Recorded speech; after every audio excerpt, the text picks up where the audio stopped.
Hello and welcome back, friends. This video is going to be a bit of a meme.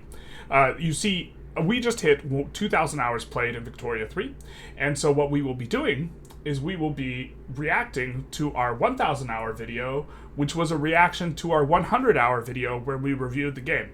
And so, obviously, we'll be talking about kind of the state of affairs in the game and how the game's evolved, throughout time, but, for the most part, this is going to be an ish post, right? In the sense that we're reacting to a reaction to a reaction. And so, turtles all the way down, and let's proceed onward. Hello and welcome back. Today you might notice something a little bit different. There's two of me. That's because we will be reacting to one of my very, very early videos, which was a critical review. Critical as in generally kind of having negative things or constructive negative things to say about the game 100 hours into the game. When I had 100 hours, this video is 7 months old, so this video is roughly 7 months old as well. The game came out in October. I think I hit 100 hours in like the first month, so this was probably in November of 2023 that the initial 100-hour video was recorded, and then we did it, what did I say, 7 months later? So now we're like another 7 months later. I'm expecting both, the quality of my talking about things to be considerably lower, and also the game to be, this was the game 7 months ago. All this still applies. Pretty close to release when I just like blasted hours and hours and hours every day. Mike is much better. So we're going to react to my initial kind of 100-hour review now that I'm sitting on 1,000 hours of Victoria 3. Welcome back, or welcome to the first time. Today, welcome to the first time, everyone. Notice I didn't say hello. Terrible. We are going to be doing a critical review of the Paradox's latest game, Victoria 3. And when I say critical review, I mean I'm going to Aren't you glad I didn't explain what critical review was this time? I am. primarily be focused on the things that are negative in my mind. But two that doesn't mean I explanations don't like is the unnecessary. game. And very quickly, I'd like to just talk about the thing I think is really great about the game, which is that there's a complex interplay between laws, interest groups, and production, where there's a robust system for a complex interplay between these. And so let's talk about this a little bit. I still generally agree with this. I think the system's only going to get better, and in particular with 1.3, it has gotten a little bit better in the sense that you don't just like pass your laws and hit it and quit it. The law passing takes place over a period of time longer this than is just before the 30, local prices. opening years, especially if you start relatively backward. The laws are a little basic right now. They're all right here. There's about 4 to 8 for many of these. That one's one that allows a lot. This one's one that doesn't allow too many. And these laws will help empower certain interest groups or disempower certain interest groups. Certain interest groups will support some laws, certain will not. For example, right now I'm trying to pass private health care. If you look at the success chance... I'm envious myself having a toothpick, and I immediately looked around for a toothpick. Yeah. Success chance is supported by the interest group's clout. And that's supported, and it's opposed by interest groups or movements that go against it. If we take a look here, clout is informed by a variety of things. If you look, it says political strength, some comes from wealth. The amount that comes from wealth is contingent upon laws, right? And so you start to notice there's this complex... A lot of it also comes from literacy, but I was not aware of that at this time. My understanding of the game was obviously much more basic at this time. My understanding of the game was much more basic at that time as well. Also, I love that I just keep saying complex because I don't understand the game at 100 hours. So to me, everything's complicated. This is a complex system where the laws inform how it's determined. So, for example, I have oligarchy, which means wealth is going to determine quite a lot, which... The balance has changed a lot since then. Super bullish on oligarchy close to release, but then they significantly nerfed it, as well as I started to notice it was more about the legitimacy, and legitimacy is more important post 1.3. Groups are powerful. If I had universal I think legitimacy was just a number, like, super early on when I made the 100-hour review. Fridge, this would be different. Clout would be calculated differently, and so the laws I could pass later would be different. Legitimacy used to have no negatives. So one thing that's tremendously annoying about the game is the record. UI is very unfriendly, and it can sometimes be difficult to access the information. It's gotten better. But if we take a look, we can see Still why kind of the industrialists have a lot of clout. It was so bad on release, It's though, a lot the of UI. it's from wealth. And then you also get some from having commanders and this sort of stuff. And if you notice, the population of the industrialists is only 670. So this is going, in my opinion, the pacing of this is pretty slow, and it's a lot of me, like, grasping through tooltips and this sort of thing. Exactly what So it we is. might be ahead a little. Yet, largely, we have something like an easier for the trip. Interest groups or That's different exactly buildings correct. are owned by different people. I'm trying to So, for explain the example, game. These are owned by the capitalists. Let's actually look at it. Where's the Just blood? Close. Maybe we should focus more on actually our reaction to the reaction rather than the first initial 100 hours. So we'll start skipping ahead with the 100 hours stuff. Let's I'm look here at for the one in blood. Basara, Yeah, okay? where's the critique? It's owned by the capitalists, and if we know that the and so ownership this is will get rid important. of all of this interplays in a complex system where Complex, because we didn't understand it very you well. have pops, Okay. and you have look at is different pops. Nested tooltip back in the day when this is how you get to it is just absolutely awful. Let's have enough. It used to be so hard to figure out what was expensive for your pops to consume, and now the UI is so much better. Or what they're different pops will have different demands. You used to have to go through 1, 2, And the 3 demands- nested tooltips to get to one of like the more important, or what I thought was really important at the time, but is now I think less important. Seeing what the Once you've kind of memorized like what all like your pops consume, and you just kind of have a feel for like how much they consume at various wealth levels, then like actually having to look at it is not important. the price of goods are that people are consuming. There wasn't this tab in the population thing before, and this was awful. or what they're which groups can be a tremendous amount. I think that this is the thing to positively write home about, is that it's the interplay between the economics and the politics and the pops and stuff. Although increasingly I think that tracking all the pops I think is the biggest performance drain, and I think having very nuanced separation of pops based on culture and job and all this stuff, I'm not sure how much it adds to the overall game quality. I'm still of this opinion where like I would not hate it if the game like merged a lot of cultures, even though you decrease a level of realism, because this is the primary thing that makes the game chug. And the game has gotten even slower since when I talked about 1.3. The game is considerably slower. In 1.3, I would comfortably play games past like 1900. Now, less so. Just having that particular depth, and it adds a lot to performance issues, which are increasingly a concern. But very much But increasing. The problem with Victoria 3. Very excited. Patch 1.6 hasn't come out yet. It comes out on the 6th, and hopefully that improves performance. But we've steadily seen a decline in performance over the course of each major patch since like 1.1 or 1.2. Right now is the heart of the game, and this is kind of the only thing that feels like robust. Yep, and to be honest, 7 months later, it still feels rough. Which is Yep, and well. Here, let's see what we're talking made about. out. The UI. Everything else feels rough, which is yep, and Yeah, to be everything. honest, 7 months later, it still feels rough. Military's improved a ton, but I still think there are some problems. Fundamentally, the most problematic thing I think now is the entire diplomatic play mechanic, from declaring wars, putting in war goals, like all of it is just. For me, that's just very consistently been. I think it's the one thing they really need to fix. Military's like passable now, although man, recently, kind of towards the end of the Ukraine run, really it's just absolute struggle busing with guys being ejected from fronts, and like the entire point is to not need to micro the wars, and it still feels fairly micro intensive. The things I'm about to complain about, I'm guessing, are going to be Diplo and War. And the first things that they patched in 1.2 and 1.1 was they changed the economic system and they made that better. That's not something I had a complaint about.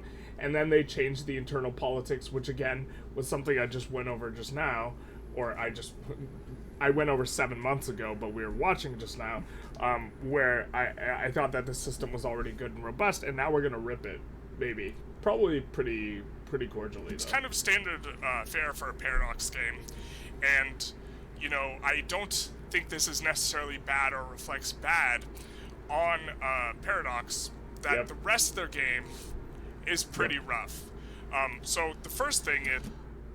Yeah, well, let's see. This is something that people always complain about, the Paradox games getting shipped and being rough around the edges, and I think it might be worse with Victoria 3 in particular, but I don't think games like this ever get developed without this type of model where they are going to ship it in, like... This guy's so smart. Like, its most basic, and maybe they should have it be a beta and like have that sort of transparency. But these games, the grand strategy game genre, where you have like stuff that's like not being done anywhere else, you know, it's like there's pops and they all have jobs and they all have like influence in the government and their clout is calculated. And like for most games, it's like there's a population number. The population number goes up.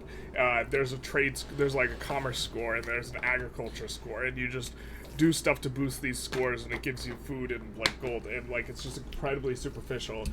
100%. The stuff is like dynamic, and like we didn't even understand like to what extent stuff was dynamic then. Where we're like now we have a spreadsheet, and it's like. It's not that one industry is better, it's that one industry is better depending on what you care about, whether you're caring about, you know, stuff like running out of pops. If you have a bunch of peasants, certain industries are better, and then if you have no peasants, other industries are better, and it's like dynamically changing in this way. You know, in regards to the economics, and people are criticizing the game for being shipped rough when it's... The thing is also we're, at this point that we were talking here, we're at like 7 months, right? Now we're at like, it's in March. So October, November, December, January, February, March. So we're now 17 months into the game.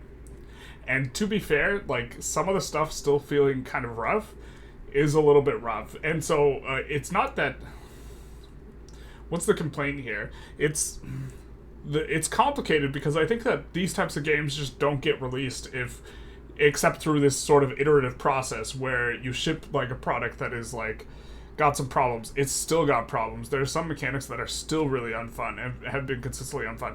Their prioritization has not been anywhere near where I would put it. Where like okay, initially there was like 3 things wrong really that were like really bad, and that was UI. They fixed the UI, and military. They kind of fixed the military. The military still got some problems. Whatever, they made it like more interesting. It was improved by a large significant amount in my opinion.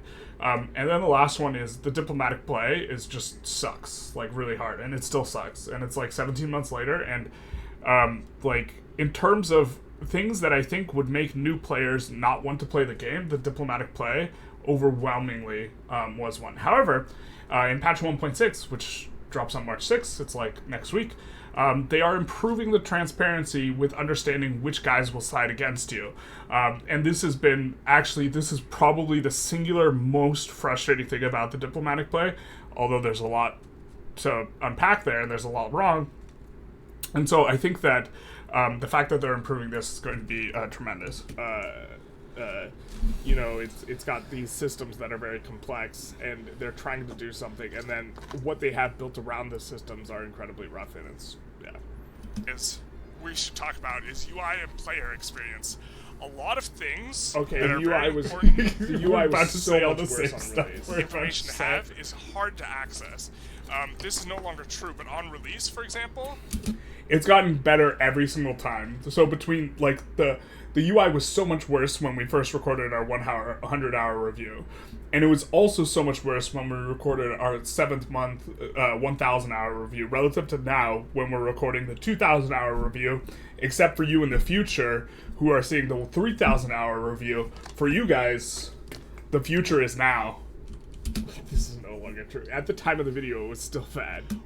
And it's true for this save file, because this little did I know. file's not in... Oh, wait, here. Let's take a look. As we try and build a building, we could take a look. So, when the game first came out, it's important to not build where you don't have infrastructure.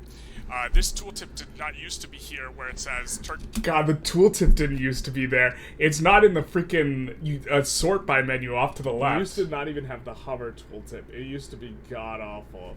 And now you have it inside, you know, the lens menu where it tells you the number of, not just peasants, with available workers, which is the important number. The peasants' number is not particularly important. It's the available workers was peasant plus unemployment, but like, okay, whatever. available. Well, I mean, it's important, but only insofar as it contributes to available laborers. So unemployed really needs to be in there. Turkish market 100% access. And it still doesn't have infrastructure, and I'm like, wow, it's improved so much, and it's not showing Plus it. 2 infrastructure. You did not used to have the plus 2 infrastructure, which is something you would need to know. You used to not even be able to hover the state. And in order to access it, you would have to exit this building lens, click on the building, go to the overview, scroll down, and look at the infrastructure. Now you don't have. That is With crazy. only 1800 construction at like 1891, terrible. Oh my god. We've come like full circle where like this is reasonable in the context of, well, maybe not for the Ottomans, but this is like reasonable after 1.5 slowed down the eco so much. To do this, so this is an example of paradox kind of media. Eco's so much slower after What your pops 1.5. consume is actually really important because it determines what you might want to get. Alright, so here I'm going to complain about this. Their standard of raising will go up. If it's expensive, generally speaking, their standard of living Yeah, will go down. so the Unless they tooltip's make a triple lot of money nested, doing blah it blah at the blah. current moment, So a lot of awful. people to look at in order to get it. There's nothing in the game that tells you where you can find out how to do this. Or This where was you can so get this bad. item. I used But to think also this it's not information important. was also more important. There we go. I think it is Yeah. now, but like having, I used to hover it and it'd be like, oh, clothes are expensive. I want to decrease the price of clothes. I'm going to build a bunch of clothes stuff, and like now I feel less that way, but It's more about building the This is most an important incredibly industries. thing. My understanding is in 1.1 they're patching This is an incredibly important thing. this out, but this is just rough, and it makes for a poor game-like experience. Okay. Another thing that is just absolutely terrible, and I think this is what I think is the most annoying, is the diplomacy. So, Oh, it still sucks. I'm gonna complain. I'm gonna be so annoyed in this first video because I just had something really annoying happen to me in a game. I'm just gonna pop off right here if I recall this is the correctly. diplomatic lens, and there's kind of, I think, a few problems with diplomacy. One is it just feels very bare bonesy and not nuanced, and there's not a lot of depth, at least for a paradox game. Psychosis. But sure, that's okay. You can make your alliances. It's you can not make your just lack of defensive paths, depth, you it's can get, psychosis. My guy. relationships where you're an overlord. This guy is a hack. You can declare rivals. Maybe it's not as bare bones as like some games, but the first gripe I have with is that the alliances seem to be asymmetric. And so what I mean is whenever you engage in an offensive war with an ally, it does not automatically. My reference experiences with alliances is so low because I think following even this first 100 video, we've just like stopped doing alliances because they're so worthless. Call them in, and a lot of times they will not join. I forgot it didn't automatically call them in before. Now it's just stupid because they always join 100% of your wars, and like they don't get mad at you, and like it's just this weird situation. And then you're put in a situation where you have to always declare offensive wars in order so that you don't get pulled into their wars, and it creates something that looks nothing like an alliance. Join. It's just they're piggybacking your forever wars. When an ally declares, they won't join when you declare the war, and they cannot be made to join. We have a couple plays going on right now, so I can show you. When you have a diplomatic play, you can try and sway countries to your side. Often your allies will be unwilling to come to your side. I thought I was really even mad though they're your allies. at this point. On the contrary, when they declare a war, it automatically calls. Yeah, unhinged. There was like a ton of stuff that I had problems with diplomacy that was like even worse in regards to like allies and whatever, but my solution eventually was just not having allies, which is That's still the solution. I mean, that's kind 7 of months later, or 8 months like later. Just get someone really big to just like 7. be helping me out in every war randomly, and piggyback on their army power projection. But calls you in, and sometimes you cannot get out. In particular, I had one run. I think I was playing as. This is where you I'm can't at. get out if any war goals are put on you, and I got called in against someone who was like my subject. This is awful. Egypt. And I had the situation where the Ottomans were right here, the Prussians were right here, the Prussians were my puppet, France declared war on the Ottomans. The Ottomans were in my trade union, which is a special type of diplomatic relationship that's kind of a subject. How it's subject relations with them being in your customs union and it's still just this weird relationship is still like a problem and creates problems. Overlord relationship, but kind of not. The French were my allies. It automatically called me in. Against I my didn't want to subject. go to war with the Ottomans. Yeah. And then the Ottomans automatically set a CB on the French to get out of my customs union, even though they were a good diplo with me before, which makes it so now I cannot possibly leave because they're requesting to get away from me. Now, this is already terrible. I have managed to have an ally call me in war against one of my subjects, which is, are effectively a subject. Not only that, the Ottomans were allied to Prussia, who was one of my puppets. And so it automatically called in Prussia on my side, which canceled the puppet relationship with me. And there was no way to get it back, especially because afterwards Prussia became a great power, which means that you can't puppet someone. I was so mad about this at the time of recording the video. One tier lower on you relationship-wise. I've never recovered. Still hurt, still pressed, never forget. There's this system where it's all like this type of thing. But this was just a very frustrating experience. I don't think I need to like go into the details, but the current So the Diplo was not that bad anymore, but it's still just like awful. Diplomatic plays at the time not that bad, but still awful is like an absolute quote. didn't have an appreciation, 3.6 Rodkin, not bad, not terrible. I think, for how bad diplomatic plays are, because they're just completely unhinged and unpredictable. In 1.3 especially, revving is now super risky because GPs will randomly join one side on your rev. This doesn't happen as much anymore. And I've experienced it where they contribute pretty asymmetrically sometimes, where you can rev and then like a major power joins on one side, a GP on the other, and you're just like, okay, well, I'm just going to join the GP side so my run's not break. And then they contribute no troops and the major power contributes everything and you just get wrecked. Oop, whatever. Okay. And your run's just over. And it's like... I was trying to move this over. They join a lot, on your revs. And maybe that's okay, but they... I don't have a problem with them joining on the revs necessarily, like, as a mechanic, but they will join on your revs even if they have absolutely super good relations with you. And it's just the level of relations and, like, attitude just does not seem to this isn't at all, as much a thing anymore. in regards to how the AI, like, plays stuff. It's gotten much diplomacy better. system is just like wacko, and the only thing that it's good for is to try and pull people into your customs. He ain't wrong. So if we take a look, your marketing, 100 hours in. 100 hours in. I think I like the customs union. 100 hours in. I think they're cool. We like the customs union. The price is being Turkey. Look at that. And, loud car. Most of South America is in the Turkish market. A whole bunch of I was so proud. countries that are not part of Turkey are in the Turkish market. I think this is my third run. And this is kind of where Diplo fourth. is useful for pulling people into your market. I think I did USA, Egypt, and Tunis twice before this. Yeah, So we don't this talk was about the my Tunis fifth runs. Without using war. And, okay, so this is like Diplo. There's weird alliances.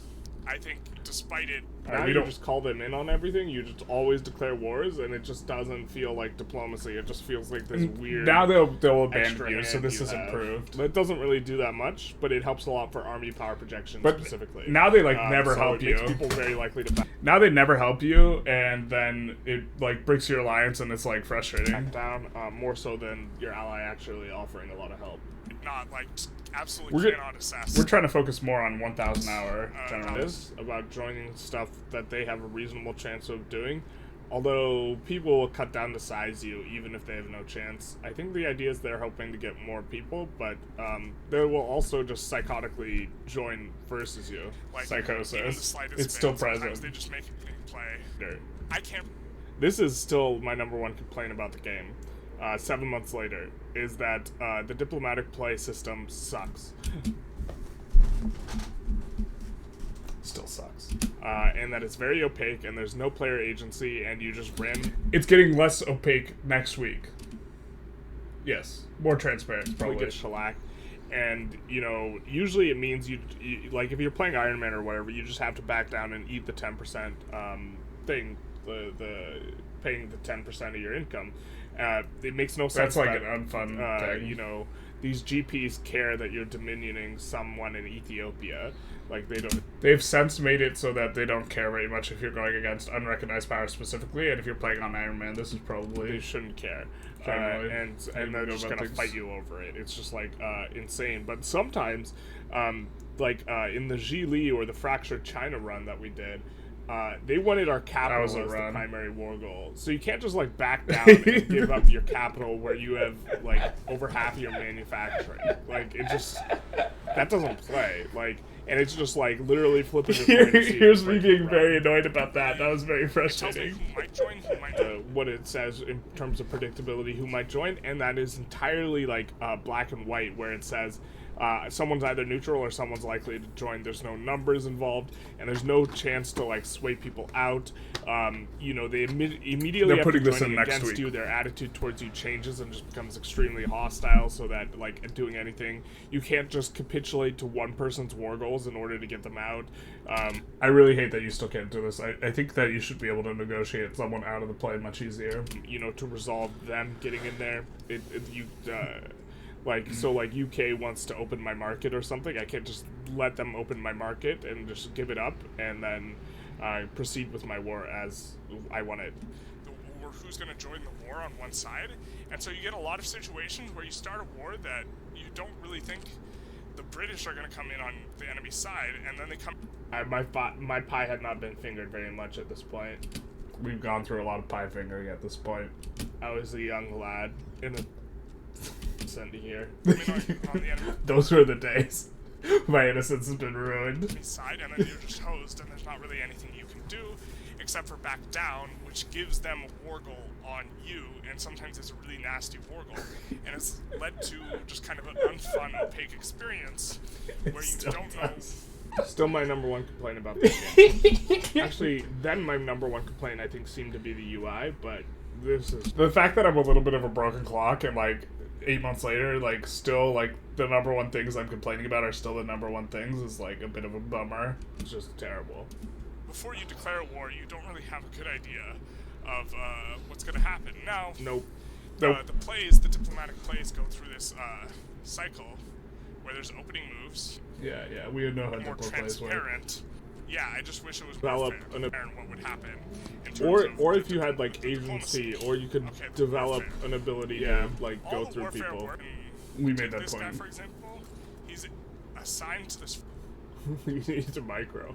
I don't have a problem with this highly automated war. If you notice, like you can only set 3 things, and it's really only 2: advance the front or defend the front, or just get out of the way. I don't really have a problem with this, except for sometimes the AI the system's much better. We'll leave a front completely open, and then like 2 units. The AI still does this basically. Completely cut off the supply line. This still happened 7 months later. 7 months later, you say? I mean, it happens less now than it does where the AI will abandon your own fronts, your automatic reshuffling of fronts or the AI themselves, but it still happens.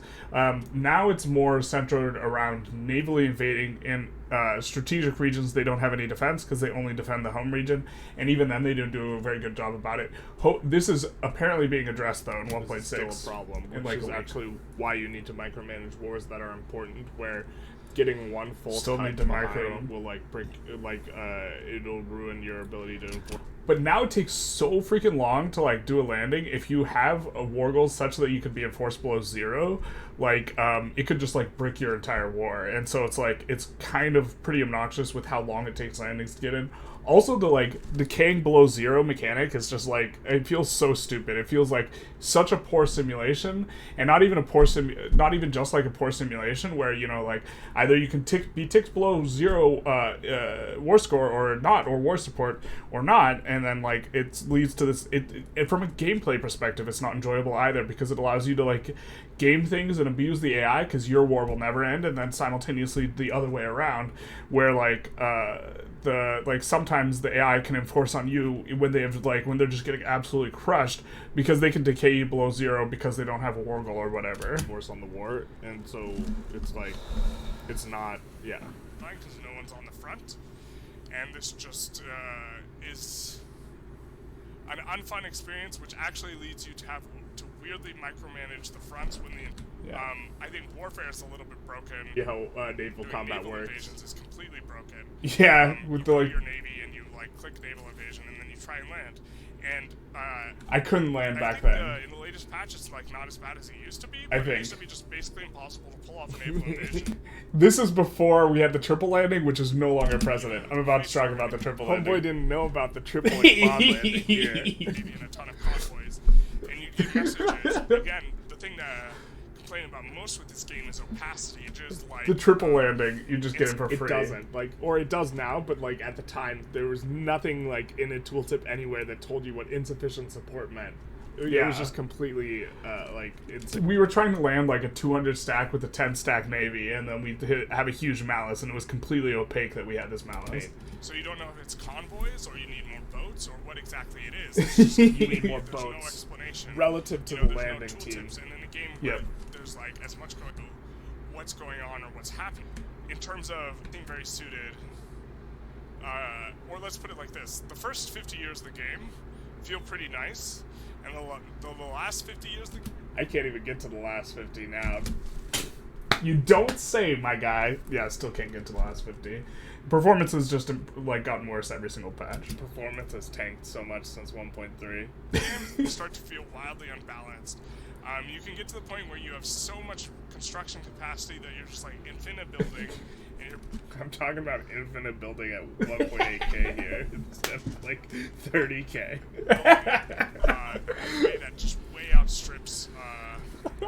And now population, there's way less pops as well as you enter late game, which makes like having these huge GDPs and these huge construction rates much harder. In your buildings, which is like. I did play in Arabia. This is maybe something you should have several times now, and maybe they are really resource light. Something like this. Now it's really bad with the mappy. 7 months ago, Peter or Generalist did not know what's up. You never wind down construction. Never ever. Like when you have a bunch of construction, it actually facilitates a whole bunch of consumption. Like this construction building is using all. Look of at these us goods. understanding the so game. if I turn it down, it's going to turn down. For what? Consumption of all my goods, which is actually Turn down a dynamic, for economic process that's interesting, and it should perhaps be in there. Not the but police. it just doesn't quite feel balanced. It feels like doesn't feel very well balanced. Nope. Like late game, Construction's it just feels so like good. you suck all the pops out from everyone else in the world. They've nerfed Migration migration. since this was significantly nerfed in terms of mass migrations. But now the complaint is about regarding multiculturalism, right? Like, and it's all or nothing. They keep making it harder to get. Intra-market migration. And the metagame is just like all around just getting multiculturalism because it just flips the switch and allows migration. Still true. It's just not, and then fire. It used to get fire and then fire and then higher and then fire. This was a huge problem, and they did fix. It used to get so many fixed, radicals by hiring and firing cycles. That was especially acute in the arms industries, and now they have fixed this. And it causes a lot of radicals. These are just some complaints about the economics. Overall, the economic system is actually tremendously robust and interesting. This was before 1.2, which was an economic I'll also update. go through each one of these Oh, tabs yeah, and that's just right. Talk about like what's going on. And, That was before the malice. as far as user UI and player experience, I've complained a lot. A lot of the systems are opaque. They're hard to get. They've gotten better, understanding for what's except for the going on. Diplo play. Diplo play still sucks. And I think I've enjoyed. All the But I don't think that my experience is necessarily reflective. all the countries feel basically exactly the same. Still feel the same. And this is, in terms of replayability, this is probably the biggest complaint. You like do the exact same thing with every country and every. You mean we're going economy for looks the Borneo, same, South and Africa there's no again? specialization really. You don't say. Of what I think happens is insane. Once you start blobbing out and you get big, low because the system feels really, really front loaded into the About 1.3 years where you are, trying to. One thing I like about 1.3 is it does stretch out the period in time in which you're like dealing with internal politics quite a bit, and I know a lot of people kind of don't like that, or like they're whinging about law passes taking forever now, or they're really short if you have an agitator. But I do think it's interesting, and it makes the game I think if they more toned dynamic the and agitator longer. down a bit.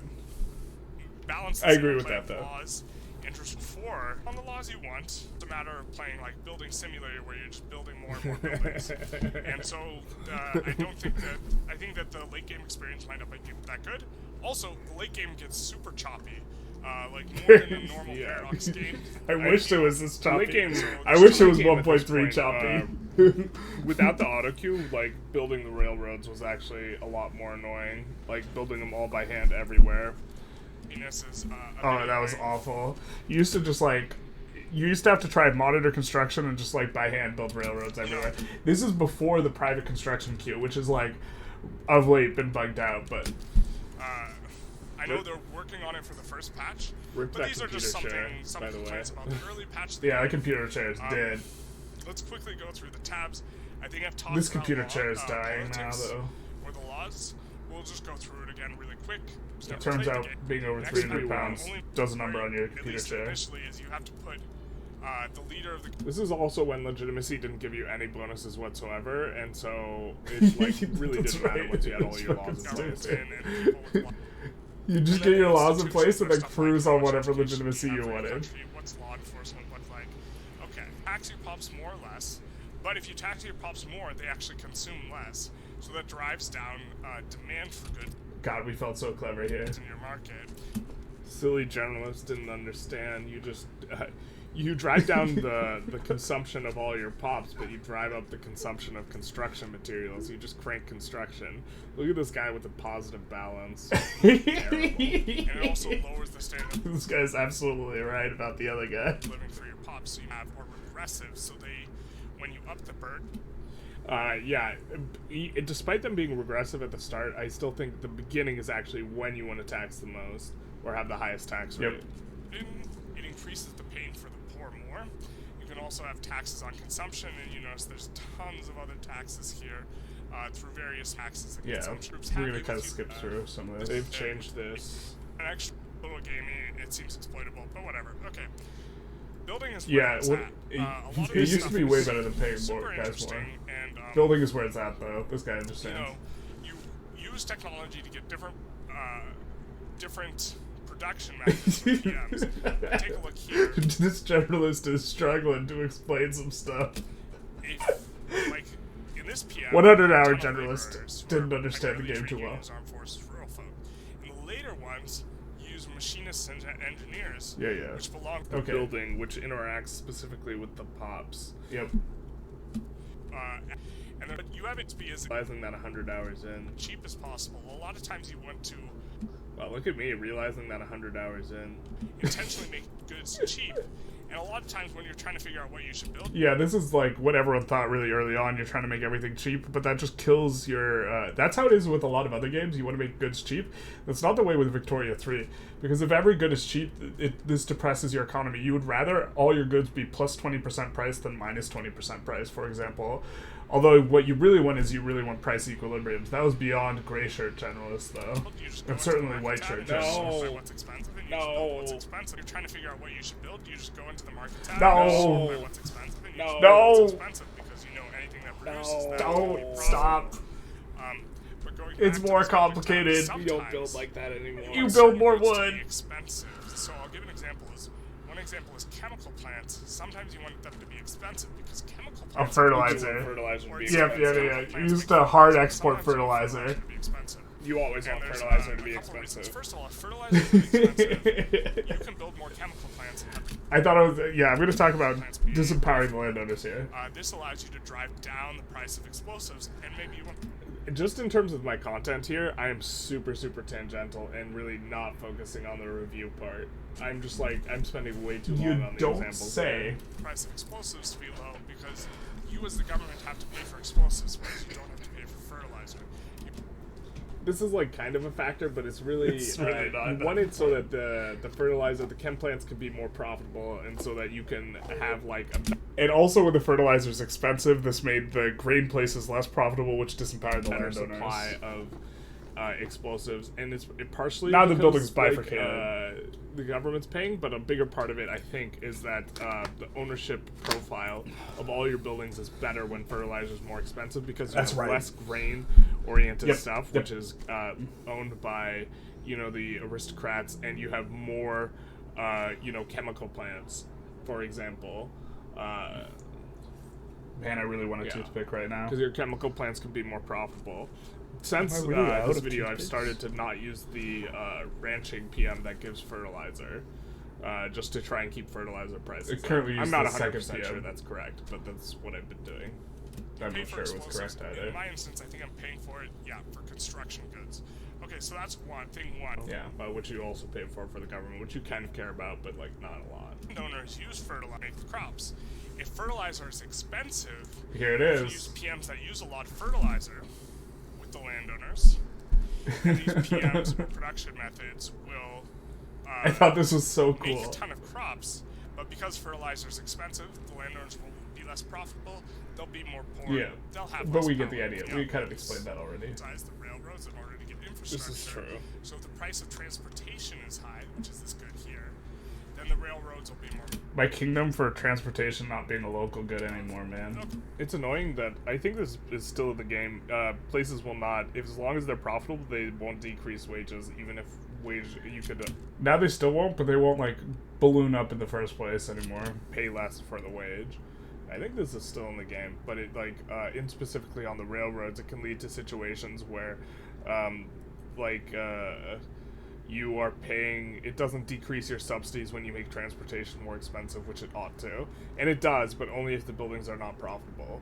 If they're all profitable, it doesn't decrease the subsidy. I think the whatever. It mechanic doesn't, still works the Cause same. the wages to go down.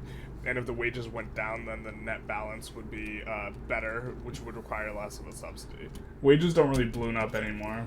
Also, sometimes if you're exporting a lot of good, you may want the price high because if you're producing a lot of extra of it for export, then you want it to be high.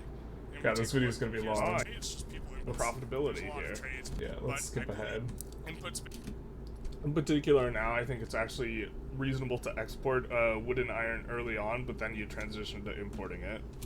This is 100% the case, but Gray Shirt Generalist didn't understand why this was. Is because on a per construction basis, which is what we were all about when we were in our Gray Shirt days, wood and iron are really, really, really strong, but on a per pop basis, like when you run out of labor, tools and other stuff starts to become a lot better, and so it kind of flips where then importing it can be okay, in particular when the prices get really inflated. Not if the prices are really low still. But it's it's interesting how this changes. Mines are kind of always good, but like with the wood in particular, wood is much less pop efficient than it is construction efficient, and so. But Gray Shirt Generalist didn't understand why. He only understood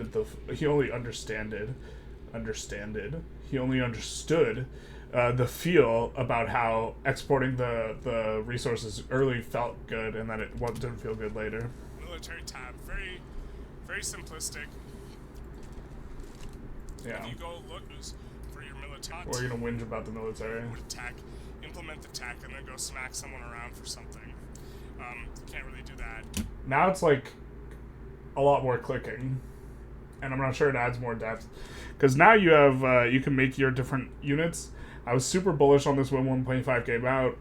To be fair, you can still kind of do stuff a little bit differently here, but the metagames really seem to evolve into particular being, or in my opinion, you have one huge pushing army. Or you have big pushing stacks, can't borrow on offense, so this is why it needs to be big, and then lots of little defensive stacks, and then the pushing stacks are always 50-50 arty infantry, the defensive stacks are always pure infantry, and then the landing stacks where you're expecting to land unopposed, which might kind of fall by the wayside quite a bit, are at least 30% cavalry for rapid advance. Another thing I wanted to complain about. I actually really like that you can't exploit timing windows as much, which is what I was talking about there.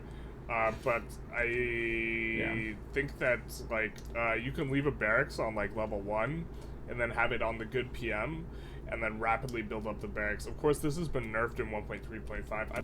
Recruitment is way slower now I don't know the exact numbers, but it used to be able to. You can't really do this mobilize anymore. troops so quickly that it You was could just. you could still kind of raise a insane. ton of conscripts though. Diplomacy, and I forgot.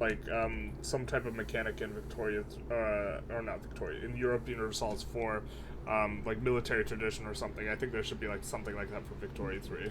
Is that when you other war rules and avoid the war, and then you have a 5-year truce that you can't break under any circumstances. This used to be before you could add primary war goals. It was so annoying. It was annoying. It just feels weird, and it feels like it'd be impossible to go for world conquest, and it does not seem to simulate anything very well, because, like, maybe you want to invade an entire country, you just can't do that in this game. Yeah, Like now the Crux is releasing. We also didn't know how to manipulate prestige then. So move a tech tree in such a way that it's really easy to put laws in. They talked about modding. Techs in, and I think they will be doing quite a lot of that, and I'm excited for that. I think that it'll add a lot of depth. There's like no text have been added. Yeah. They added the company text basically, and that's kind of it. Zero text. The Zeppelin text still sucks. Zeppelin text good now. It's had to come up. Zero to hero, rags to riches. Had to glow up. Zeppelin's is like super OP now. New production methods for your various buildings. Military is either bonuses or production methods for military buildings, and society is different laws you can pass and stuff like ability to colonize and okay. where you use Thank you. Thank you, Gray Shirt Generalist, for skipping ahead. This tab is obsessions. Alright, we're gonna skip some more too. It's actually pretty diverse as far as countries go, but... Wait, what am I complaining about? Turkish. So, shocker. It's actually Yeah. pretty diverse as far as countries One of the go, more but diverse ones. Yeah, I actually think it's super cool how obsessions and taboos will influence stuff, and they can be good or bad, and how it makes assimilation bad as a mechanic.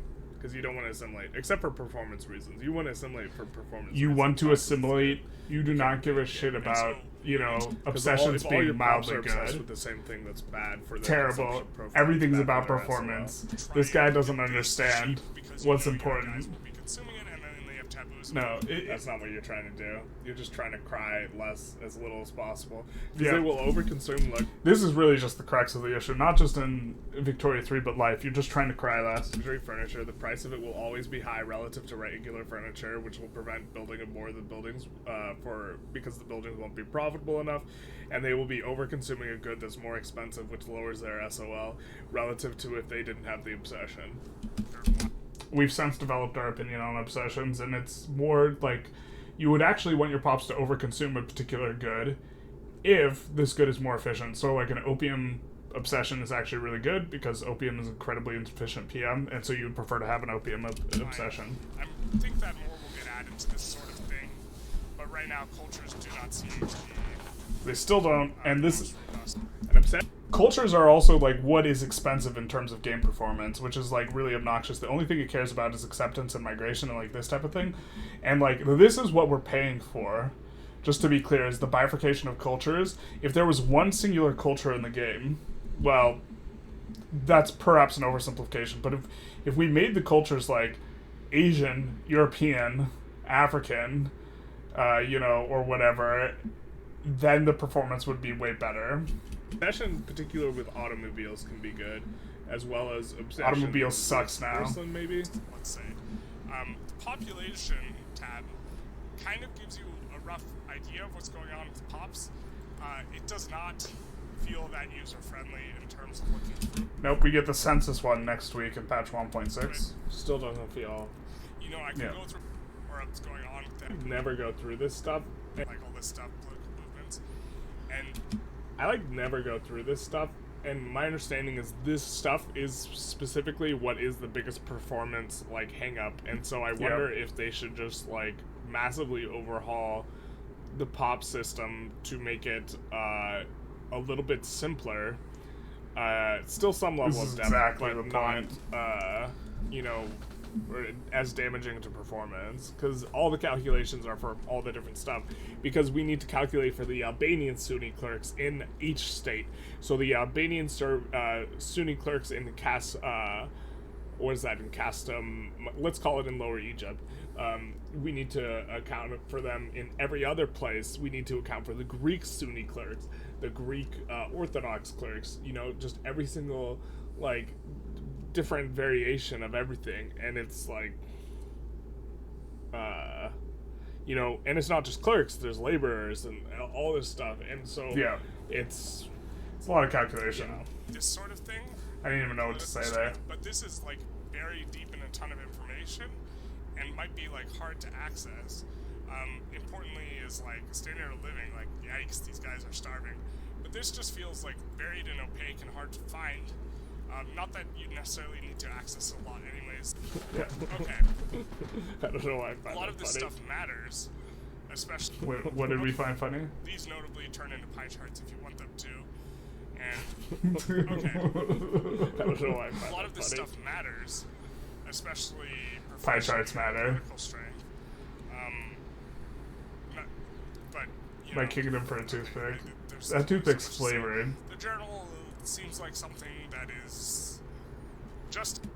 It's not that great. There, like it does not feel anything like Mission Tree or like even remotely close. Nope. To be fair, it doesn't like have to be. But here as a placeholder for other No, it stuff. seems like they don't want to like give too many differences between nations because they don't want it to be implying or suggesting differences between cultures or like some sort of racial superiority or something like this. But like Hoey has unique mission trees, like I don't know, but like they really want to go for a sandboxy thing with Vic. You get little bonuses, but this seems like really just superficial. Except It's French like just time gets to OP. get special still feels decisions. superficial. Again, French gets OP intergroups because they have a DLC. currently feels pretty. And we get out your pitchforks and superficial. tinfoil And then here, hats. the outliner, you can control what's off to the side. Yeah, Speaking of okay. UI being annoying, you get messages Outliner's getting better. that scroll up, and if you're scrolling through your outliner at this current point in time, Since this, the you can messages still just, like, you reset can it or change where the top, messages which is appear. just very annoying from the user now you can control what messages appear, Yeah. so that's nice. experience perspective. And then you have the map list. You know, you can take a look at what's going on. Currently, our country is number 1 in this run. I'm going to be coming back to this run a little bit. We've already played through it. It's been a while since we've played this one. But Okay, so this I must be on my 6th or 7th run then. yeah, so that's Okay. kind of just going through like a lot of the stuff that Revolution brewing. Yikes.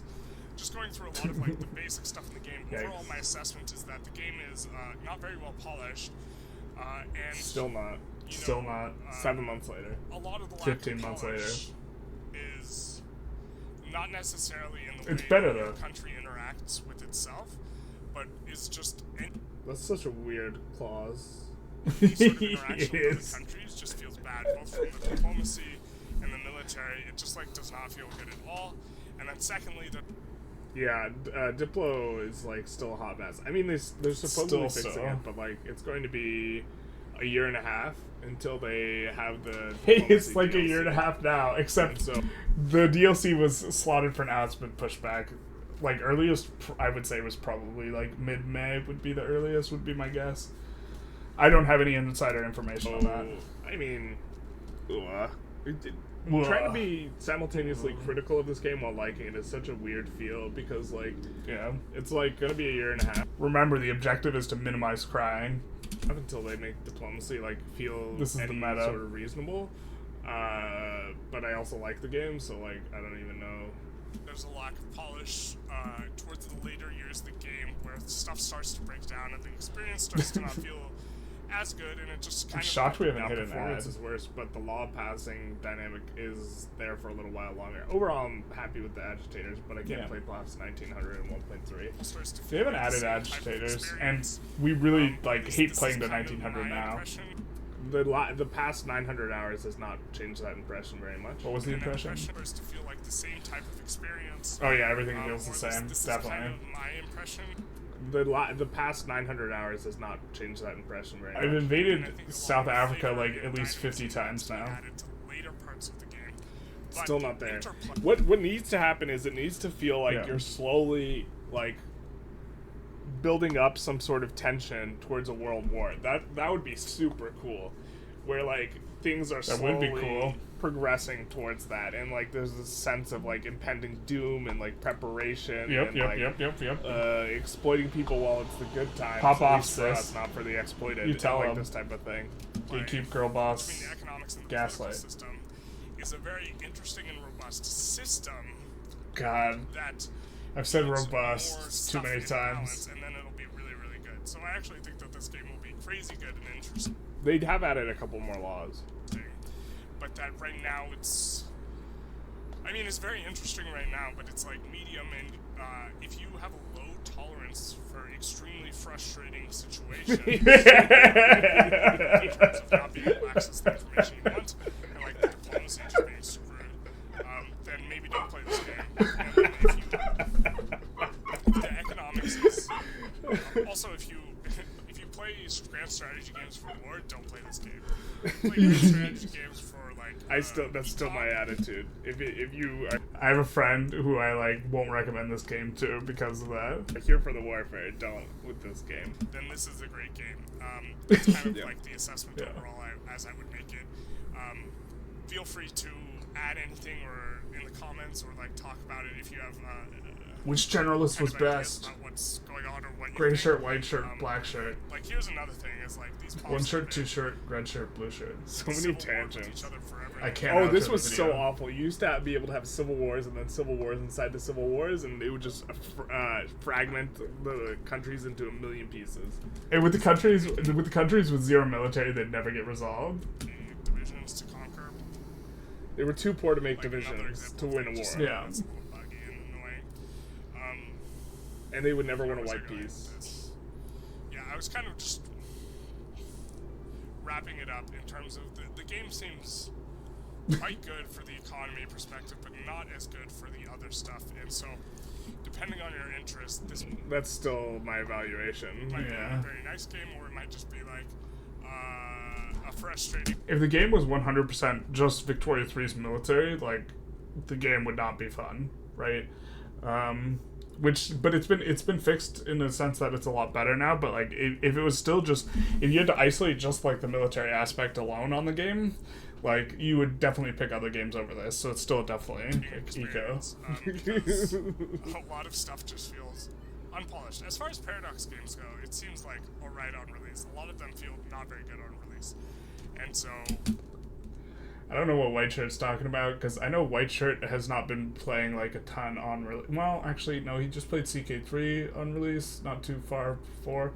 The thing is like, this is, I don't even know if Victoria 3 should be considered like a flagship game, because I don't know if it gets anywhere near the resources that like EU4, I don't think it does get anything near the resources EU4 or HOE, or even CK3 get, in terms of development resources, which I think is one of the ways that they manage the fact that the like player count is relatively low. I'm certainly enjoying not sure. the game a lot. I've been playing it a ton, as my YouTube suggests, but I would not necessarily recommend it with like the same fervor with which I am playing it. You know. Yeah. Anyways, feel free to like, comment, subscribe.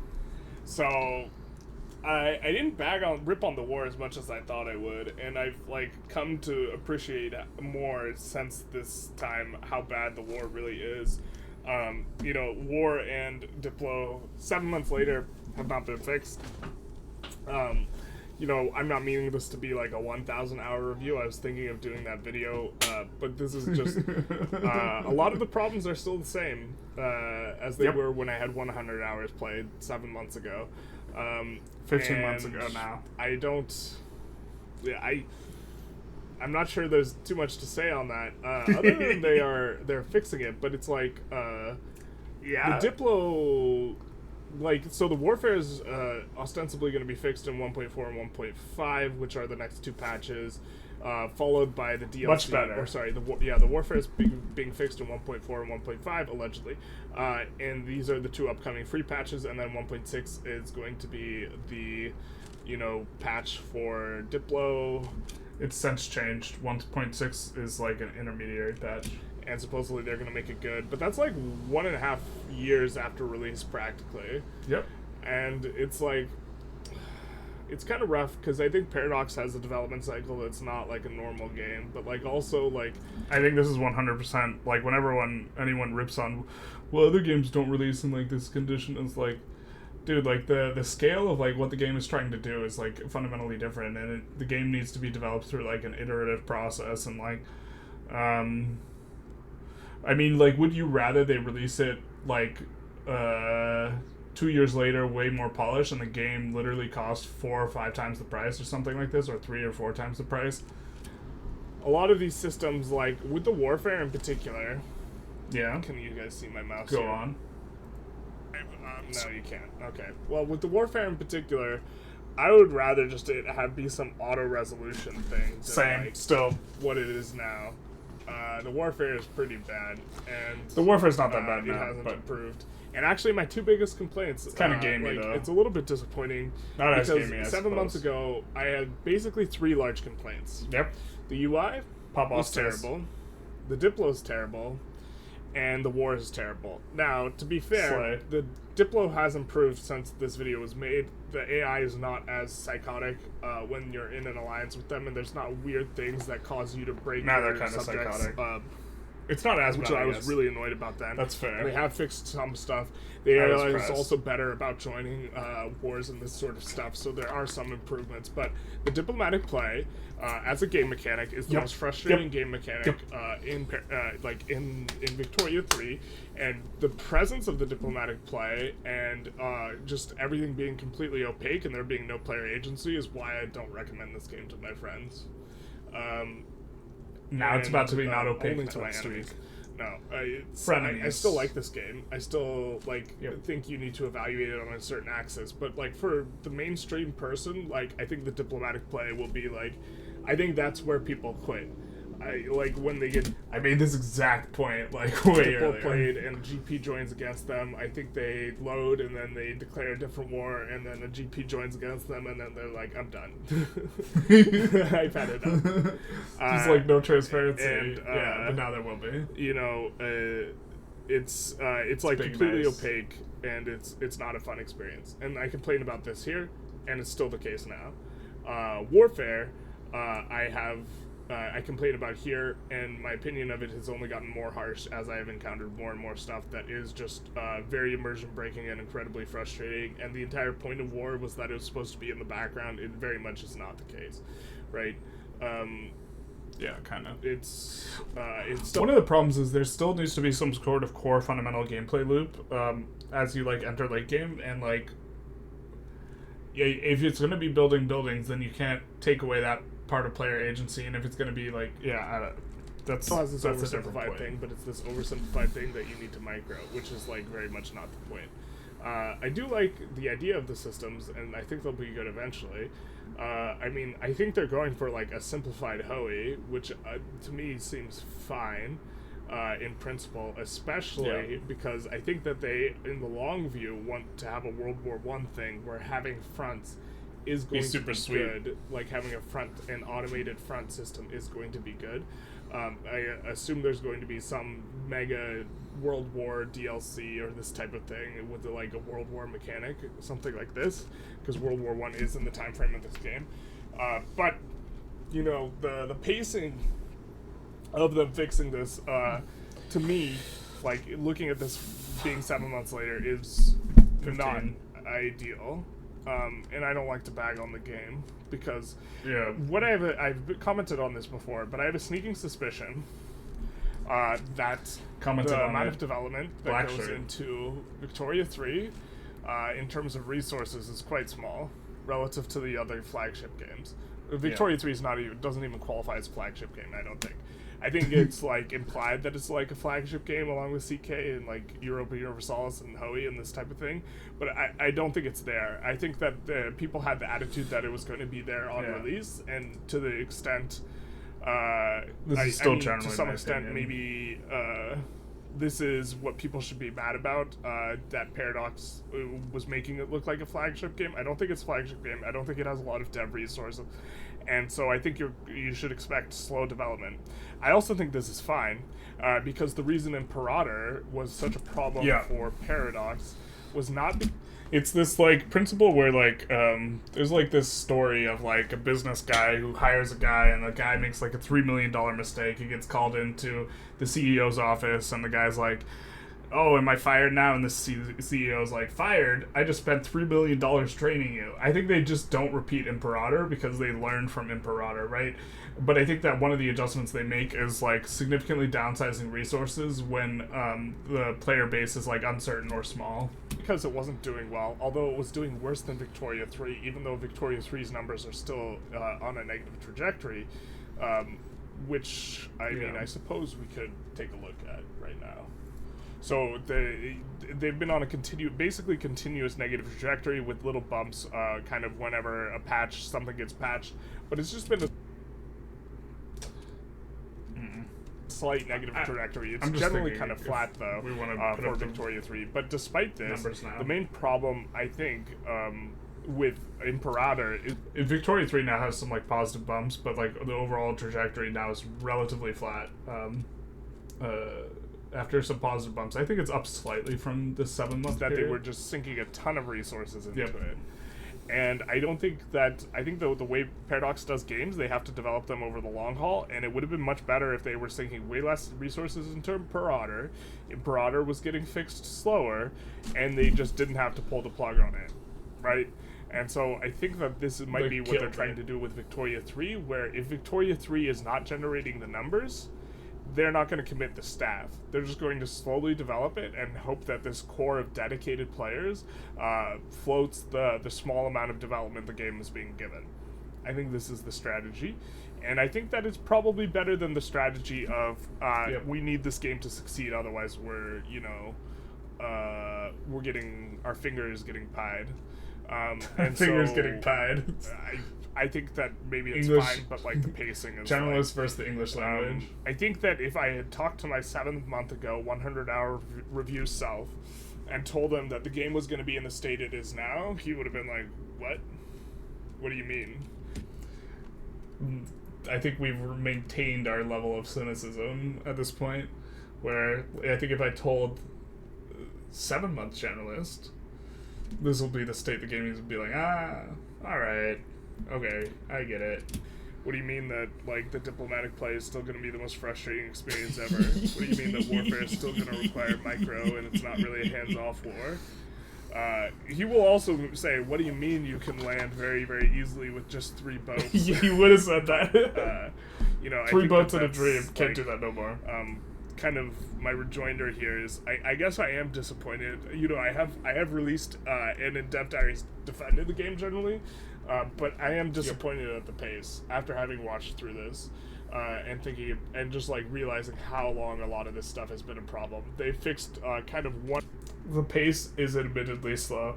I see a lot of people like make subreddits and it's like they just like rip on the game and it's like, okay, I don't think this is a charitable interpretation, but the fundamental like notion that the pace of like improvement has been slow, I think is true. 1 out of 3 of the things that I think they should have probably addressed by now. Now they've kind of fixed 2 out of 3. The UI was way, way worse on release. Yep. And to be fair, that was the biggest problem. 100%. It's been fixed. Not understanding, what the fuck is going on is a problem. And it is. It sounds for that. But other than that, a little bit slow. I mean, they are fixing the right things, other than 1.2 in particular. I was really disappointed with 1.2, because they fixed eco stuff. And to be fair with 1.3... That's like, local prices, some of the stuff introduced in 1.5, it's like local prices. I really, really like local prices. That breathed like a big amount of like fresh air. Companies are somewhat interested, but like I feel like they fundamentally have spent a ton of development time like on what's not the problem, which is like the diplomatic play is the honest to god like most frustrating thing and leads to so many frustrating situations. To be fair, they're fixing one of the more frustrating ones in this upcoming patch this week, where you used to be able to revolutions would brick war goals, and they're fixing that. That's like your war goals getting bricked is like really frustrating, but I think you shouldn't even have to put war goals in like at the start anyways. I think what you should do is you should have to put war goals in some sense, but you don't have to enforce. You can enforce anything in the peace deal, but if you enforce something that's not one of your war goals, you gain a lot of extra infamy. I think that would be a good solution. For example, they fixed internal politics stuff, which was never a complaint of mine. Yep. But now they're fixing warfare and diplomacy, which are the standouts. Yeah. Anyways, I hope you enjoyed this trip down memory lane, at least for me, because I don't even think this video has very many views. Yeah, just 31 views, so... But, if you like this video, feel free to like, comment, subscribe. Like 2.6 if you want to comment on 2.6K. Old Generalist and his opinions on the game, feel free to do so. And other than that, have a good one. Yeah, so that's the video. Let's see if we can find a toothpick Generalist. But yeah, so the game's come. I don't want to have a super long outro because this is pretty long already. But like, the game's come a long way. We have seen an improvement in a lot of ways, and you know, a lot of the things that I complained about here are actually getting fixed next week, which is interesting. You know, military's come along, but like.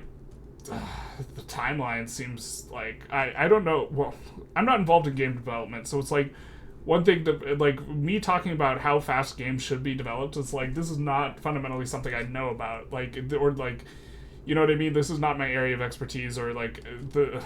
So it's like weird to make a critique because I'm not informed on this like matter. This isn't something that like is, like